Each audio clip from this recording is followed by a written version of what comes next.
Daylight saving time or summertime is the practice of advancing clocks during summer months by 1 hour so that in the evening daylight is experienced an hour longer, while sacrificing normal sunrise times. Typically, regions with summer time adjust clocks forward 1 hour close to the start of spring and adjust them backward in the autumn to standard time. New Zealander George Hudson proposed the modern idea of daylight saving in 1895. Germany and Austria-Hungary organized the first nationwide implementation, starting on the 30th of April 1916. Many countries have used it at various times since then, particularly since the energy crisis of the 1970s. The practice has received both advocacy and criticism. Putting clocks forward benefits retailing, sports, and other activities that exploit sunlight after working hours, but can cause problems for evening entertainment and for other activities tied to sunlight, such as farming. Although some early proponents of DST aim to reduce evening use of incandescent lighting, which used to be a primary use of electricity, modern heating and cooling usage patterns differ greatly, and research about how DST affects energy use is limited or contradictory.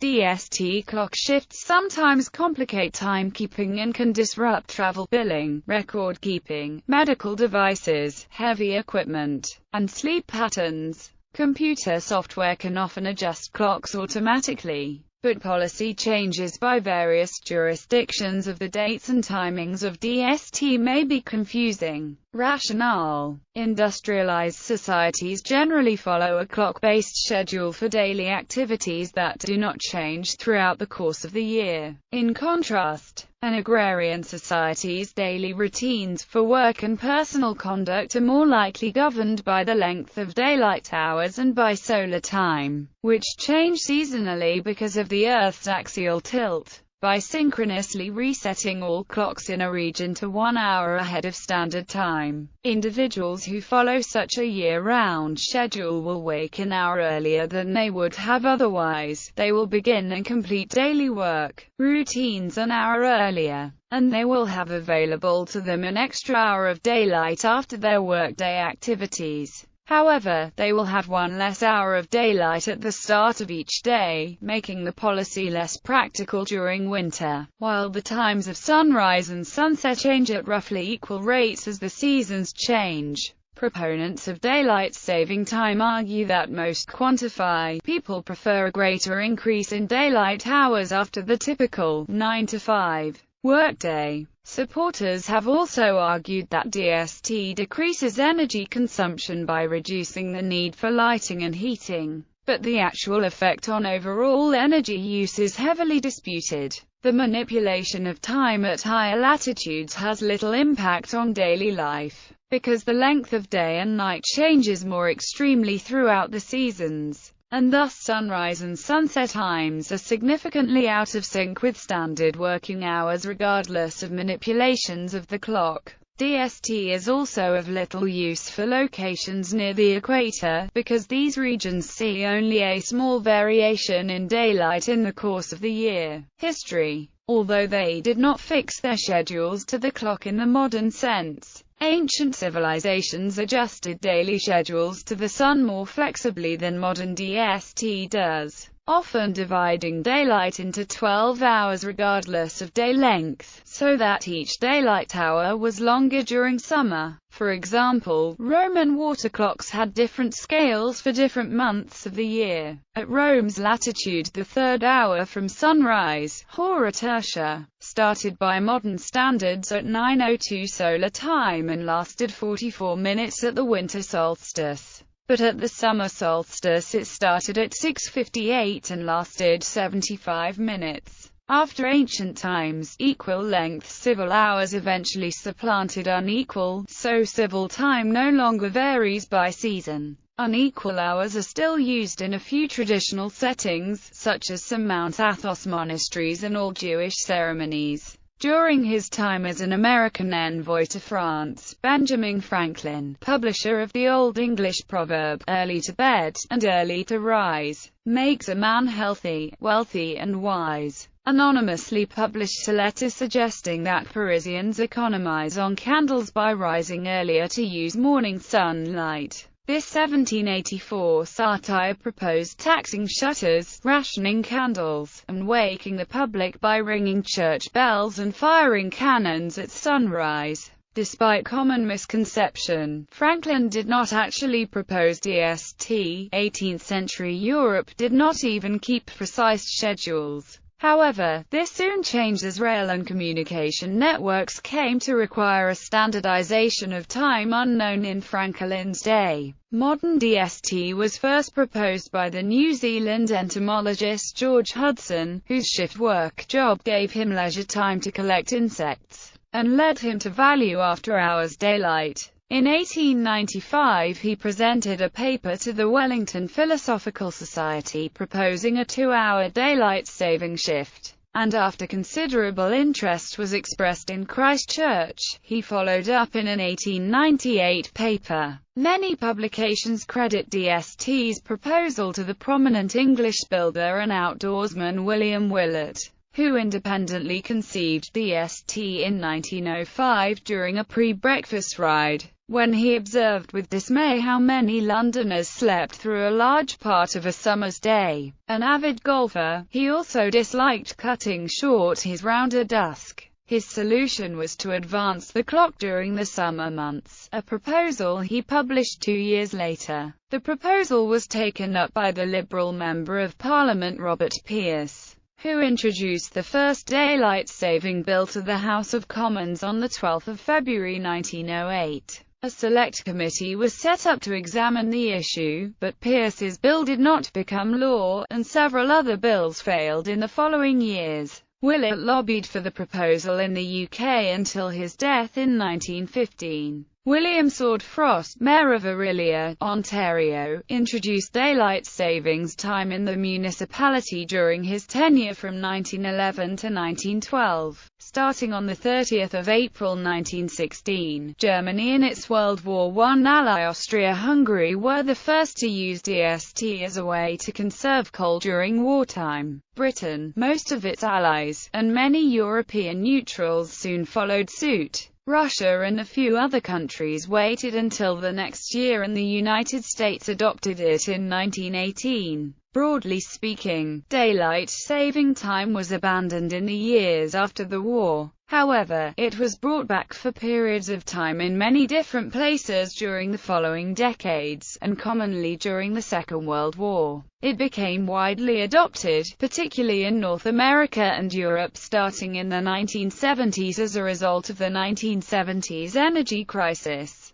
Since then, the world has seen many enactments, adjustments, and repeals. For specific details, an overview is available at Daylight Saving Time by country. Procedure. In the case of the United States, where a 1-hour shift occurs at 200 local time, in spring the clock jumps forward from the last moment of 1:59 Standard Time to 300 DST, and that day has 23 hours. Whereas in autumn the clock jumps backward from the last moment of 1:59 DST to 100 Standard Time, repeating that hour, and that day has 25 hours. A digital display of local time does not read 200 exactly at the shift to summer time, but instead jumps from 1:59.9 forward to 03:00:00:0. Clock shifts are usually scheduled near a weekend midnight to lessen disruption to weekday schedules. A 1-hour shift is customary, but Australia's Lord Howe Island uses a half-hour shift. 20-minute and 2-hour shifts have been used in the past. Coordination strategies differ when adjacent time zones shift clocks. The European Union shifts all at once, at 100 UTC or 200 CET or 300 DET, for example. Eastern European time is always 1 hour ahead of Central European time. Most of North America shifts at 200 local time, so its zones do not shift at the same time. For example, Mountain Time is temporarily 0 hours ahead of Pacific Time, instead of 1 hour ahead, in the autumn, and 2 hours, instead of 1. ahead of Pacific Time in the spring. In the past, Australian districts went even further and did not always agree on start and end dates. For example, in 2008, most DST observing areas shifted clocks forward on October 5, but Western Australia shifted on October 26.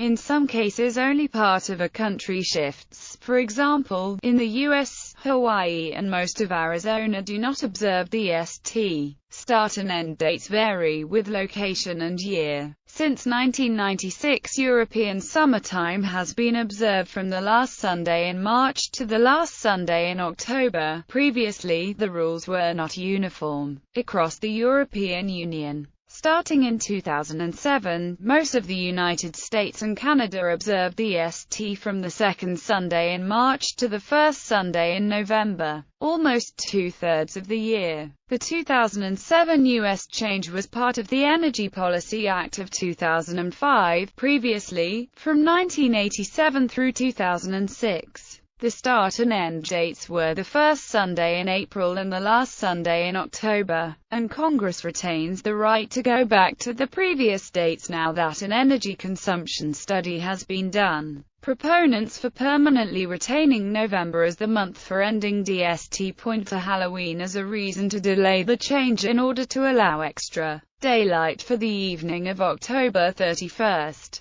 Beginning and ending dates are roughly the reverse in the Southern Hemisphere. For example, mainland Chile observed DST from the second Saturday in October to the second Saturday in March, with transitions at 2400 local time. The time difference between the United Kingdom and mainland Chile could therefore be 5 hours during the northern summer, 3 hours during the southern summer and 4 hours a few weeks per year, because of mismatch of changing dates. DST is generally not observed near the equator, where sunrise times do not vary enough to justify it. Some countries observe it only in some regions. For example, southern Brazil observes it while equatorial Brazil does not. Only a minority of the world's population uses DST because Asia and Africa generally do not observe it. Politics. Daylight saving has caused controversy since it began. Winston Churchill argued that it enlarges the opportunities for the pursuit of health and happiness among the millions of people who live in this country, and pundits have dubbed it daylight saving time. Historically, retailing, sports, and tourism interests have favored daylight saving, while agricultural and evening entertainment interests have opposed it, and its initial adoption had been prompted by energy crisis and war. The fate of Willett's 1907 proposal illustrates several political issues involved. The proposal attracted many supporters, including Balfour, Churchill, Lloyd George, MacDonald, Edward VII, the managing director of Harrods, and the manager of the National Bank. However, the opposition was stronger. It included Prime Minister H. Asquith Christie, George Darwin, Napier Shaw, many agricultural organizations, and theatre owners. After many hearings, the proposal was narrowly defeated in a Parliament committee vote in 1909. Willett's allies introduced similar bills every year from 1911 through 1914, to no avail. The U.S. was even more skeptical. Andrew Peters introduced a DST bill to the U.S. House of Representatives in May 1909, but it soon died in committee. After Germany led the way with starting DST during World War I on 30 April 1916 together with its allies to alleviate hardships from wartime coal shortages and air raid blackouts. The political equation changed in other countries. The United Kingdom used DST first on 21 May 1916. U.S. retailing and manufacturing interests led by Pittsburgh industrialist Robert Garland soon began lobbying for DST, but were opposed by railroads.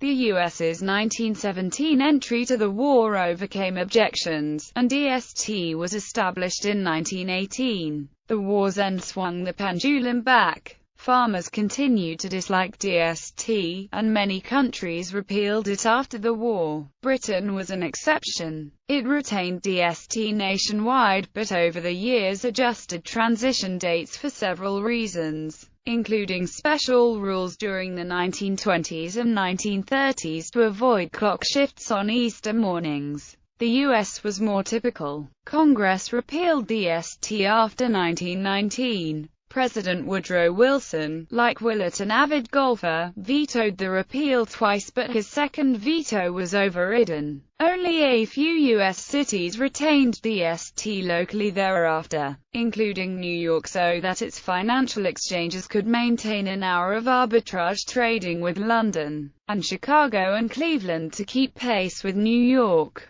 Wilson's successor Warren G. Harding opposed DST as of deception, reasoning that people should instead get up and go to work earlier in the summer. He ordered District of Columbia federal employees to start work at 800 rather than 900 during summer 1922. Some businesses followed suit, though many others did not. The experiment was not repeated. Since Germany's adoption in 1916, the world has seen many enactments, adjustments, and repeals of DST, with similar politics involved. The history of time in the United States includes DST during both World Wars, but no standardization of peacetime DST until 1966. In May 1965, for 2 weeks, St. Paul, Minnesota and Minneapolis, Minnesota were on different times. When the capital city decided to join most of the nation by starting daylight saving time, while Minneapolis opted to follow the later date set by state law. In the mid-1980s, Clorox and 7-Eleven provided the primary funding for the Daylight Saving Time Coalition behind the 1987 extension to USDST, and both Idaho senators voted for it based on the premise that during DST fast food restaurants sell more French fries, which are made from Idaho potatoes. In 1992, after a 3-year trial of daylight saving in Queensland, Australia, a referendum on daylight saving was held and defeated with a 54.5% no vote, with regional and rural areas strongly opposed, while those in the metropolitan southeast were in favor. In 2005, the Sporting Goods Manufacturers Association and the National Association of Convenience Stores successfully lobbied for the 2007 extension to U.S. DST. In December 2008, the Daylight Saving for Southeast Queensland political party was officially registered in Queensland, advocating the implementation of a dual time zone arrangement for daylight saving in southeast Queensland while the rest of the state maintains standard time. DS4SEQ contested the March 2009 Queensland state election with 32 candidates and received 1% of the statewide primary vote,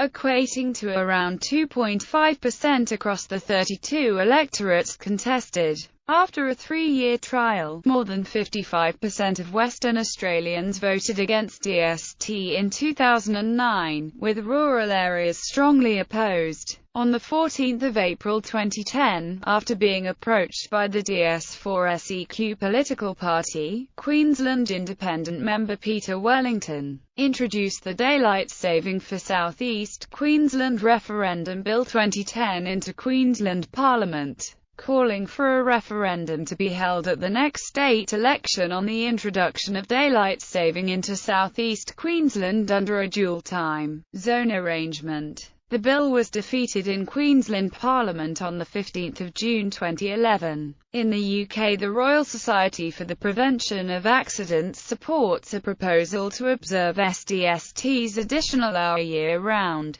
but is opposed in some industries, such as postal workers and farmers, and particularly by those living in the northern regions of the UK. In some Muslim countries, DST is temporarily abandoned during Ramadan, since the DST would delay the evening dinner. Ramadan took place in July and August in 2012. This concerns at least Morocco and Palestine, although Iran keeps DST during Ramadan. Most Muslim countries do not use DST, partially for this reason. The 2011 declaration by Russia that it would not turn its clocks back and stay in DST all year long was subsequently followed by a similar declaration from Belarus. The plan generated widespread complaints due to the dark of wintertime morning, and thus was abandoned in 2014. The country changed its clocks to standard time on 26 October 2014 and intends to stay there permanently.